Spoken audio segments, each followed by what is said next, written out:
प्रेम ऐसा थोड़ी ना, थोड़ी देर फोन नहीं उठा तो फोन ही फेंक दिया, 15-20 हज़ार का मोबाइल ही तोड़ दिया। आजकल तो मोबाइल के टुकड़े मिलते हैं महाराज, ये उसको प्रेम नहीं कहते, वो सब स्वार्थी हैं। बोला था मोमो खाने आ जाना उधर कुमारग्राम में, गए तो वो मिला, हुआ आया नहीं, फ़ोन किया तो फ़ोन उठाया नहीं, वही मोबाइल फेंका है, न मोमो खाया न मोबाइल ही लेके आ गए। ये कोई प्रेम होता है? त्याग और प्रेम तो ये होता है। कैकेयी माता का राम की खुशी के लिए राम को ही त्याग रही हैं। आज राजा ने अब पहले बोल दिया है कि जो मांगा है दूंगा दूंगा और दूंगा, वचन दिया था वो भेजना ही पड़ा। राजा तो नहीं चाहते थे, लेकिन भगवान को पता चला तो भगवान अपनी इच्छा से चले गए। संपूर्ण राजसी वेशभूषा त्याग दिया। कैकेयी माता ने जैसे वस्त्र दिए वैसे पहन करके राम लक्ष्मण जानकी कथा बहुत कारुणिक, बहुत लंबी है, तो वहाँ से वनवास लेते हैं। वहाँ से जाते हैं, तमसा नदी के किनारे में रुकते हैं रात को। लेकिन रात्रि में राम जी साथ में हैं। जो रात को गहरी नींद में सो गए वो सोते रह गए। ब्रह्म मुहूर्त में उठ करके राम जी, लक्ष्मण जी, सुमंत जी आदि को लेकर के तमसा नदी पार करके चले गए राजगुहा को। जंगल में घूमने तक अपना मंत्री जैसा मान करके उनके निर्देश में घूमे। गंगा पार कर गए। केवट को धन्य धन्य किया। कथा बहुत बहुत विस्तार है राम कथा, तो कभी मौका मिलेगा तो फिर हम विस्तार करेंगे। तो वहाँ से नौका पार करके गए, जंगल में इधर उधर घूमने लगे। चित्रकूट पार होकर के एकदम पहाड़ों में उधर घूमने लगे, जंगल जंगल। तो वहाँ पर हमारे वनवासी भाई बहन मिल गए जंगल में। क्यों वनवासी कह रहा हूँ? जो जोहार शब्द है ना, जोहार शब्द कौन सा भाषा है? आदिवासी भाषा है ना। रामायण में स्पष्ट लिखा है, करहि जोहार भेट धरियागे, प्रभु ही बिलो कहीं अति अनुरागे। वो जंगल में रहने वाले मेरे आदिवासी भाई बहन सब हमारे पूर्वज राम के सामने टोकरी भर भर के फल ला रहे हैं। अब जो मांसाहारी थे, मांस मछली लेकर के आ गए, सामने रख दिए। भगवान हम तो ऐसा खाने वाले, हम सीधे साधे। जो फल, जिनको फल मिला, फल की टोकरियां ला करके राघव के सामने रख दिया। प्रभु हम जैसे हैं वैसे ले आए, जो खाते हैं वही ले आए। यही तो भगवान को प्रिय था। ठाकुर मुस्कुराए राघव और सबको अपना बना लिया। आप कोई बुरे नहीं हो, आप लोगों से सुंदर, आप लोगों से पवित्र कोई नहीं है। ये वनवासियों, आप सदैव मेरे हो। मैं आपके प्रेम में मोहित हो गया हूँ। आप लोगों ने मेरे को बस में कर लिया अपने प्रेम से। चित्र चित्र लिखे जन जहाँ तहाँ ठाड़े, पुलक शरीर नयन जल बाड़े। वो राम जी के स्वरूप को देखते हैं, जानकी जी की शरीर की कोमलता को देखते हैं, और देख देख के चित्र लिखे, जैसे चित्र बनाए हो ना वैसे खड़े होकर के अपने प्रेमास्पद का दर्शन करते हैं। हमारे वनवासी, हम लोग आदिवासी के पूर्वज लोग, हमारे पूर्वज लोग देख रहे हैं राघव को टकटकी लगा करके। उन राम के सेवक हैं हम लोग, ध्यान देना। भगवान उन सभी लोगों के बात सुन करके, ओहो आप कहाँ से आए हो, कहाँ जा रहे हो, आप हमारे गांव में रहो ना। कोई बोलते हैं हमारे पास दूध है, दूध ला के दे देते हैं, आपको जो चाहिए हम देंगे, आप यहीं रहो। अब उनकी बात सेवा स्वीकार करते हुए भगवान ने, उन्होंने कहा भगवान या तो आप यहाँ रुक जाओ, या तो हमको साथ में कुछ दिन सेवा करने की मौका दो, सेवा करने का मौका दो। तो राघव 2-4 दिन उनको, जहाँ तक उनकी सीमा थी वहाँ तक सेवा करने का मौका दिया। उस समय उनको मौका दिया तो क्या करें, जंगल में अब उनको बोला है वनवासी, मतलब 14 वर्ष राम वनवासी। वनवासी एक जंगली के रूप में, जंगल में रहने वाले साधु ऋषि मुनियों की तरह रहना है, किसी के घर में नहीं जाना है, किसी के खाए हुए पात्र में नहीं खाना है, पत्तल में खाना है, पेड़ के नीचे रहना है। तो पेड़ के नीचे कैसे सोएंगे? कल तक राज सिंहासन में सोने वाले, राज दरबार में सोने वाले राम लक्ष्मण जानकी जी आज जंगल में सोना पड़ रहा है। हमारे वनवासी भाइयों में से एक भाई क्या करने लगा, भगवान मैं आपके लिए जगह ठीक करता हूँ, कंकड़ पत्थर है ना उनको ठीक करता हूँ। वो मिट्टी ऐसे मिलाने लगा, कंकड़ पत्थर को लकड़ी से ठोक ठोक करके सम करने लगा, इस स्थल को, भूमि को सम करने लगा। उसका नाम पड़ गया समस्थल। क्या? समस्थल। वो समतल बोलते हैं ना, असम साइड में होते हैं, समथल होते हैं नहीं, तो समस्थल, वो समस्थल है असल में। एक भाई का नाम पड़ गया समस्थल। तुम्हारा काम यही है, रोज जमीन को सही करो। जहाँ राघव चलते हैं वहाँ कंकड़ पत्थर होंगे तो जल्दी जल्दी ठोकता है, राघव यहाँ चरण धरिए ताकि आपको न चुभे। जिसके नाम सुनने से संसार के ये चुभन नष्ट हो जाते हैं, उन राम को आराम देने के लिए हमारे वनवासी भाई रास्ता ठीक कर रहे हैं। उसका नाम हुआ समस्थल।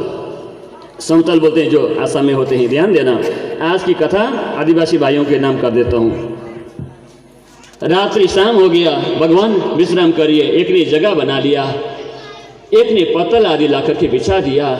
भगवान विश्राम किए हैं इसी सैया में, जंगल में पेड़ के नीचे पत्तलों को बिछा करके विश्राम किए हैं। भगवान की जटाएं बिखर रखी हैं।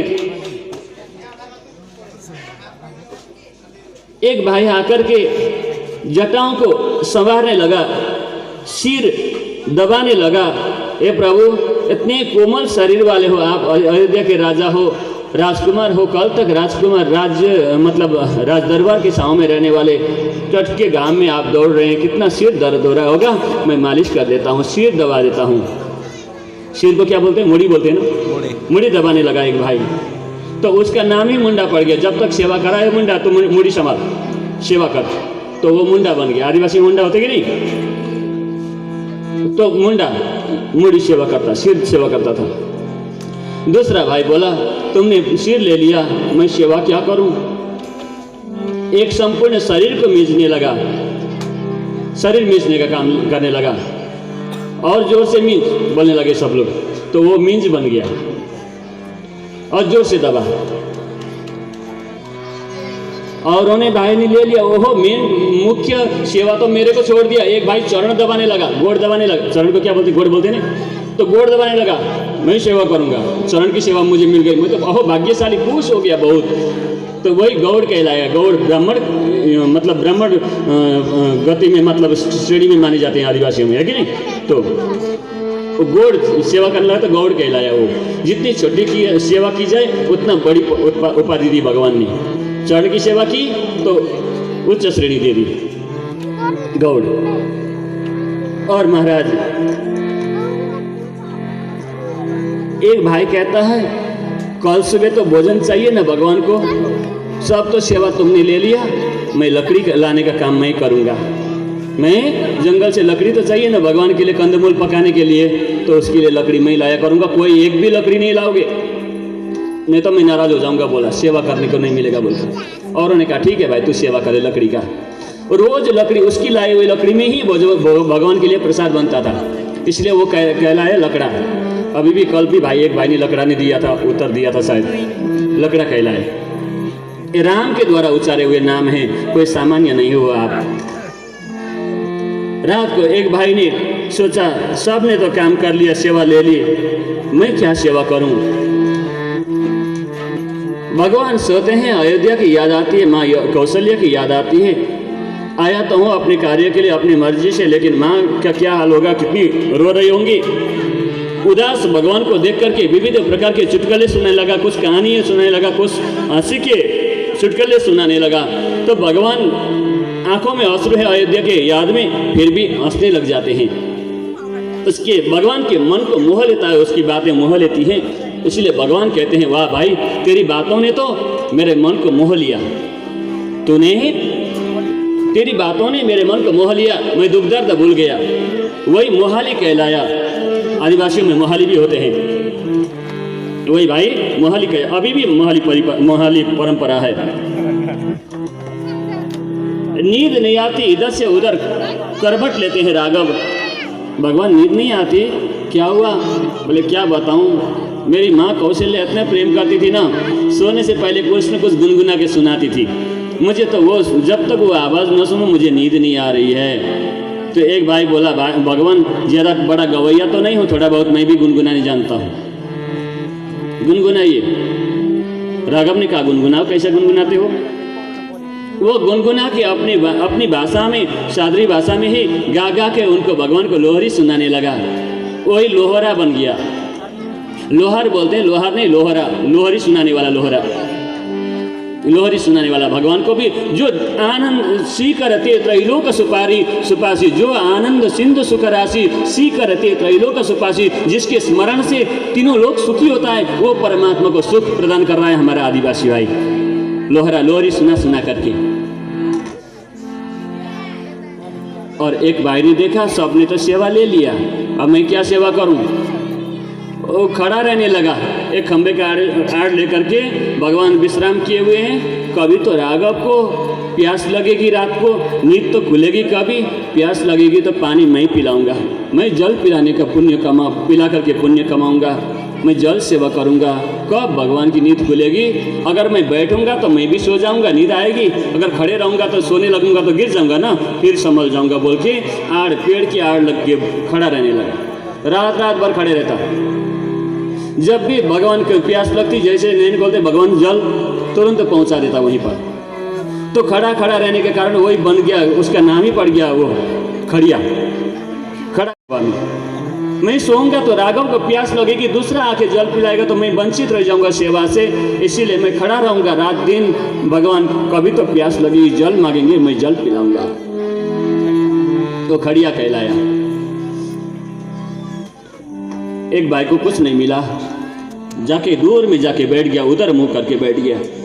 आज भगवान से भी नहीं बोल रहा है, किसी से भी बात नहीं कर रहा है, नहीं बतिया रहा है। भगवान ने देखा, बहुत दुखी है एक मेरा प्रेमी है। पीछे से जाकर के बुलाया, भाई क्या हुआ तुमको? मेरे से नाराज हो क्या? मैं तुम्हारे जंगल में आया हूँ, मेरे से कोई गलती हो गई? बोले नहीं राघव, मेरे को नहीं बोलना आपसे। बोले क्यों? क्योंकि जो शरीर मिल करके आपकी सेवा में काम न आ पाया, ये जिंदगी का जीना क्या, ये भी कोई जिंदगी है क्या? सब ने अपनी अपनी सेवा ले ली, मैं क्या सेवा करता, इसलिए मैं तो अकेला रहूंगा। मैं नाराज हूं आपसे, नहीं जाऊंगा आपके पास, इसलिए तो मैं आया हूं। राघव ने कहा, इसलिए तो मैं आया हूं।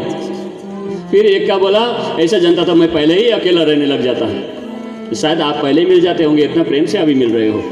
भगवान, आज से मैं अकेले रह करके इसी तरह से आपका चिंतन करता रहूँगा। आपने जो मेरे को स्पर्श किया है, मेरे को धन्य किया है, इस पतित शरीर को पावन कर दिया नाथ। मैं कुछ जानता नहीं हूँ, पूजा की विधि कुछ जानता नहीं था, जो और लोग कर रहे हैं उसी में से कुछ सेवा लेने चाहता था, वो भी आपने नहीं दिया, लेकिन अभी आकर के आपने मेरे को धन्य कर दिया। प्रभु मैं प्रणाम करता हूँ, मैं आपसे नाराज़ नहीं हूँ अब। तो वही भाई अकेला रहते रहते वो एका कहलाया, एका।